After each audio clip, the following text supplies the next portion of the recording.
morning class. Open your moral science book और life skills and value education book. आपकी ये life skill and value education की book ही moral science की book है. कुछ बच्चों को नाम में कन्फ्यूजन रहती है, इसलिए मैं आपको बुक का कवर दिखा रही हूँ. Life skills and value education. Okay, यही आपकी मोरल साइंस की बुक है. Open page number 5, sorry lesson number 5, page number 29. Be humble. Sahil is very soft spoken. Sahil कैसा है? बहुत सॉफ्ट स्पोकन है, मतलब वो बहुत प्यार से लोगों से बात करता है, बहुत सॉफ्टली बात करता है. He respects and obeys his elders. और जो साहिल है वो अपने बड़ों की रिस्पेक्ट करता है और उनका कहना मानता है. He is very intelligent but he does not show any pride for it. वो बहुत इंटेलिजेंट है. कौन? साहिल. साहिल बहुत इंटेलिजेंट भी है, लेकिन वो इसका कभी घमंड नहीं दिखाता. ठीक है, उसको इस चीज़ का गुरूर नहीं होता. He meets everyone cheerfully. और वो सभी से बहुत खुश होकर मिलता है. ठीक है. Think and right. Sahil is a humble child. हमने साहिल की ये क्वालिटीज़ रीड की, उससे हमें क्या पता चलता है कि साहिल कैसे नेचर का बच्चा है? एक हम्बल नेचर का बच्चा है. ठीक है. एवरीवन लाइक्स अ हम्बल चाइल्ड. सभी जो हम्बल चाइल्ड होते हैं उनको सभी लोग पसंद करते हैं. Are you also a humble child. क्या आप भी एक हम्बल चाइल्ड हैं? राइट येस और no for each of the following. यहाँ पर आपको कुछ 4 क्वेश्चंस दिए हुए हैं. You have to write yes for yes answer and no for no answer. यहाँ पर नो जो आपका आंसर होगा उसके लिए आप नो लिखेंगे, येस अगर आंसर होगा तो येस लिखेंगे. जैसे do you talk to your friends rudely. क्या आप आपके फ्रेंड्स से रूडली बात करते हैं? If no then write no. Do you shout at the domestic help at your house. क्या आप आपके घर पे जो काम करने आते हैं डोमेस्टिक हेल्प के लिए उन पर चिल्लाते हैं? अगर नहीं, if no then write no. Are you proud of being rich. क्या आपको अमीर होने पर, रिच होने पर बहुत प्राउड है, घमंड है? If no then write no. Do you respect your elders. क्या आप अपने बड़ों की रिस्पेक्ट करते हैं? If yes then write yes. Okay, इस मोरल वैल्यू को आपको और अच्छे से समझाने के लिए आपकी बुक में एक्सटेंड करके इसको और समझाया गया है. Let's read this. Being humble means being polite to everyone. अब बीइंग हम्बल का मतलब होता क्या है, जो आपके लेसन का नाम भी है, be humble. Being humble means being polite to everyone, मतलब सभी के साथ पोलाइट रहना, विनम्र रहना. ठीक है, सभी के साथ प्यार से बर्ताव करना. ठीक है. It is a great quality of a human being. और ये एक ह्यूमन बीइंग की, एक इंसान की बहुत अच्छी क्वालिटी होती है कि सभी से पोलाइटली आप मिलते हैं, बात करते हैं. It creates a good image in the family and society. और पोलाइट होना, लोगों के साथ हम्बल होना समाज में, सोसाइटी में कैसी इमेज बनाता है हमारी, और फैमिली में हमारी बहुत अच्छी इमेज बनाता है. ठीक है, क्योंकि जो लोग पोलाइट होते हैं, जो हम्बल होते हैं, उनको सोसाइटी में और फैमिली में सभी लोग बहुत प्यार करते हैं. Everyone likes to make friendship with the person who is humble. और ऐसे लोग जो सभी से हम्बल रहते हैं, उनके साथ सभी दोस्त. Do you like a child who always argues with you और फ्रॉन्स एट यू. क्या आप ऐसे किसी बच्चे के साथ दोस्ती करना पसंद करेंगे जो आपसे आर्ग्यू करता है, आपसे बहस करता है, या फिर आपको आपकी तरफ फ्रॉन करता है, मतलब आपको बहुत ज़्यादा अकड़ दिखाता है? ऐसे बच्चे के साथ तो कोई भी दोस्ती करना पसंद नहीं करेगा. Right. No, you will certainly not like such a child as your friend. आप ऐसे किसी बच्चे के साथ दोस्ती करना पसंद नहीं करेंगे.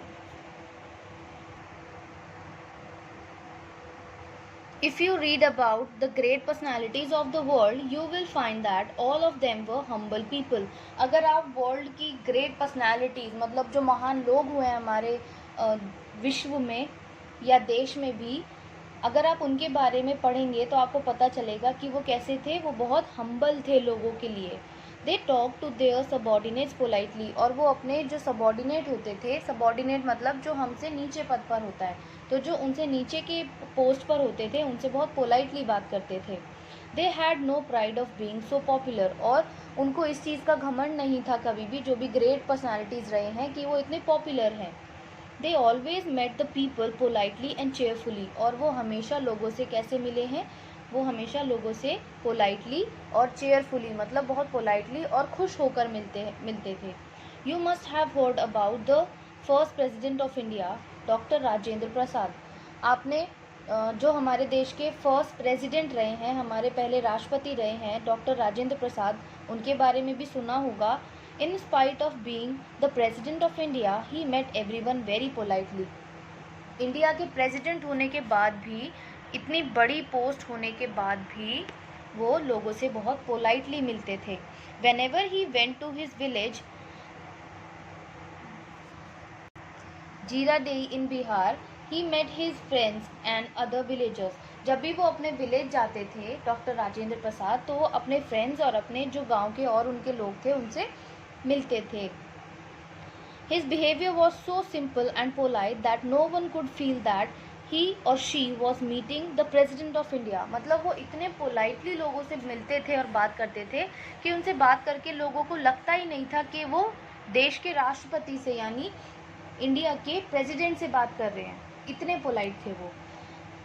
इस मोरल वैल्यू को समझाने के लिए और अच्छे से एक्सप्लेन करने के लिए आपकी बुक में एक स्टोरी दी गई है। Let's read the story now.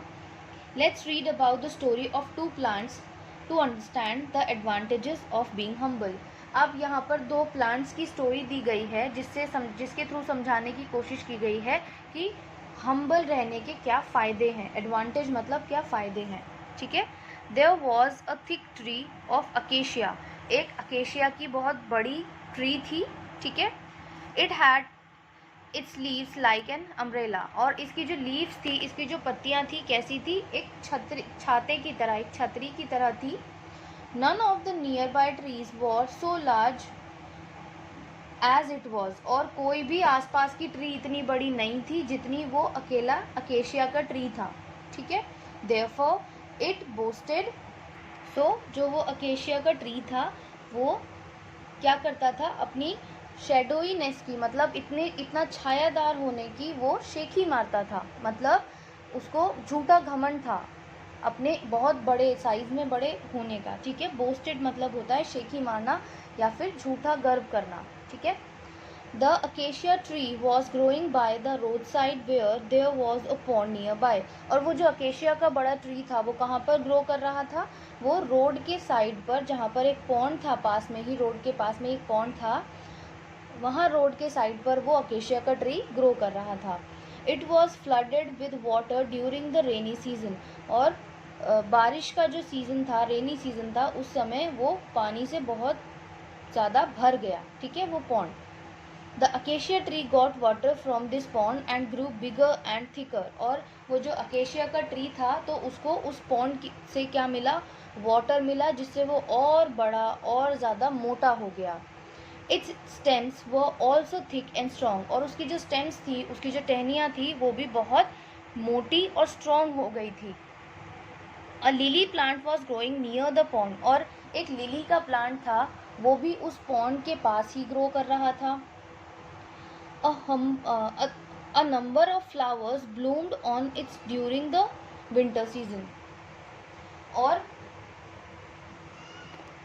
उस प्लांट पर विंटर सीजन में बहुत सारे जो फ्लावर्स थे, ब्लूम होना मतलब खिलना, फूल भी खिले थे, ठीक है।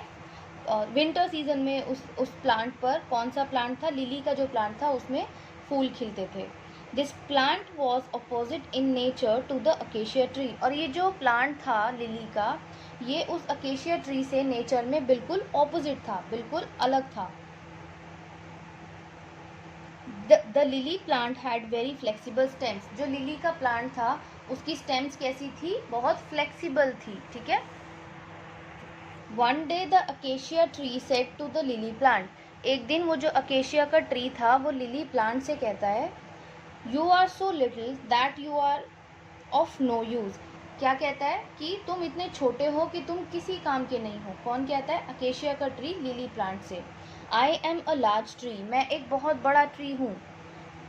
सी my leaves and thorns. I am such a beautiful tree that I attract all the passers bye.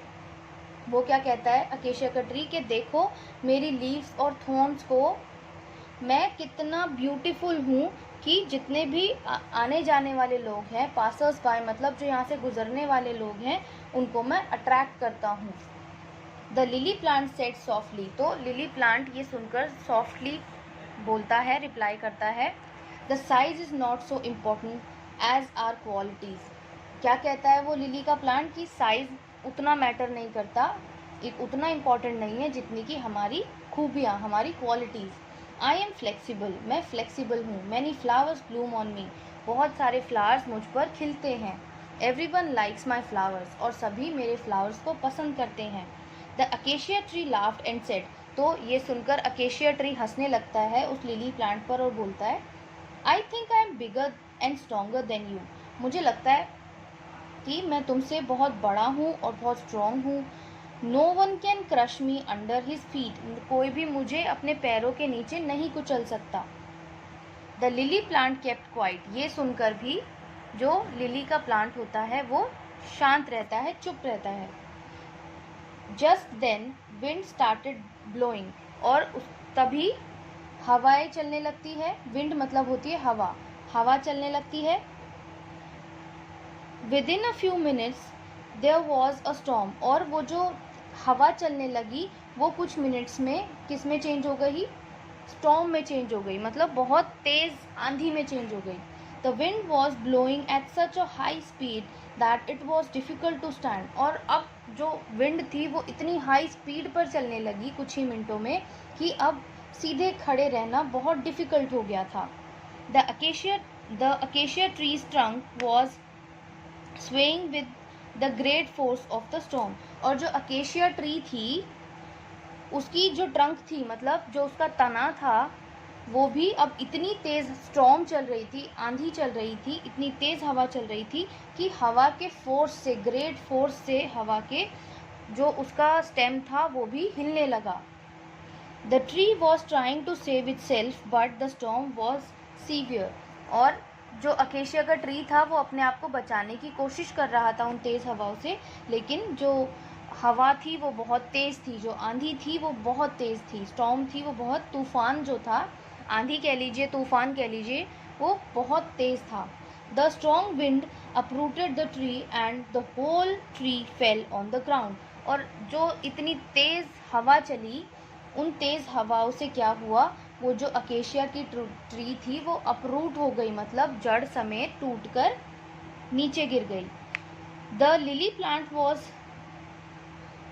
oscillating uncontrollably, but the flexibility of its stem saved it from any damage.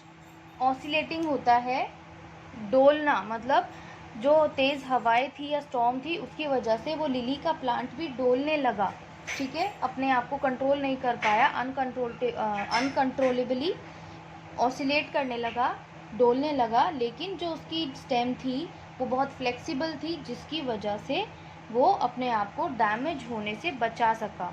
After a few hours the storm stopped, और कुछ घंटों के बाद जो तूफान था वो रुक गया। The acacia tree was weeping thinking that it would die in a day or two, जो अकेशिया का ट्री था वो रोने लगा कि वो 1 या 2 दिन में अब मर जाएगा, क्योंकि जब वो अपरूट हो गया, मतलब वो जड़ समेत टूटकर नीचे गिर गया, तो ज़्यादा दिन तक तो कोई ट्री ज़िंदा नहीं रह सकती, क्योंकि उसकी रूट से ही उसको वाटर मिलता है, ठीक है। तो जब वो अपरूट ही हो गया तो वो ज़्यादा दिन तक ज़िंदा नहीं रहेगा, तो ये सोचकर वो अकेशिया का ट्री रोने लगा। It said to the lily plant, और उसने लिली प्लांट से कहा, I want to know how you saved your life, I was so large and strong yet I was uprooted, I tried my best to save myself but I could not, what is the secret of your survival. तब acacia का tree lily plant से बोलता है कि मैं जानना चाहता हूँ कि तुमने खुद को कैसे बचाया, और मैं इतना बड़ा हूँ, इतना स्ट्रॉन्ग हूँ, उसके बाद भी मैं जड़ समेत उखड़ गया, ठीक है, मैंने अपने आप को बचाने की बहुत कोशिश की लेकिन नहीं बचा सका, तो मैं ये सीक्रेट जानना चाहता हूँ तुम्हारे सर्वाइवल का, मतलब तुम्हारे बचे रहने का सीक्रेट क्या है वो मैं जानना चाहता हूँ। The lily plant said very humbly, तब लिली प्लांट बहुत हम्बली बोलता है, I am soft and flexible whereas you are sturdy and stubborn, you never learn to bend but I can bend myself in any direction। Lily plant क्या बोलता है कि मैं बहुत सॉफ्ट और फ्लेक्सिबल हूँ, और वहीं तुम क्या हो, बहुत स्टडी और स्टबर्न हो, मतलब तुम बहुत ज़्यादा अकड़ू हो, ठीक है। तुमने कभी बेंड होना मतलब कभी झुकना नहीं सीखा, लेकिन मैंने खुद को हर डायरेक्शन में झुकना सिखाया है, ठीक है। यही उस लिली प्लांट के बचे रहने का, उस स्टॉर्म में बचे रहने का रीज़न था। अगर वो भी इस अकेशिया ट्री की तरह बहुत स्टबर्न और स्टडी होता, अकड़ू होता, कभी झुकना ना सीखता, सॉफ्ट ना होता, हम्बल ना होता, तो क्या वो ऐसे बच पाता? वो भी इस अकेशिया ट्री की तरह उखड़ जाता, ठीक है। The acacia tree which was proud of its steadiness repented sorrowfully. It was thinking that had it learned to bend down, it would have saved itself. जो अकेशिया ट्री था, जो अपनी स्टडीनेस पे बहुत ज़्यादा घमंड करता था, प्राउड करता था, अब वो उस चीज़ के लिए बहुत पछता रहा था, उसको बहुत दुख था, और अब वो क्या सोचने लगा कि अगर मैंने झुकना सीखा होता तो शायद मैं खुद को आज बचा पाता। Children, it is true that every person should learn to be humble and be soft. बच्चों, इसीलिए ये सच है कि सभी को हम्बल होना और सॉफ्ट होना सीखना चाहिए। जो लोग सॉफ्ट नहीं होते, दूसरों के प्रति हम्बल नहीं होते, वो लोग सरवाइव भी नहीं कर पाते। ऐसे लोगों को कोई पसंद नहीं करता, ठीक है, ना ही फैमिली में, ना ही सोसाइटी में। तो हमेशा दूसरों के साथ हम्बल रहें, सॉफ्टली बात करें, अपने एल्डर्स की रिस्पेक्ट करें, तो आपको सभी लोग प्यार करेंगे। ओके।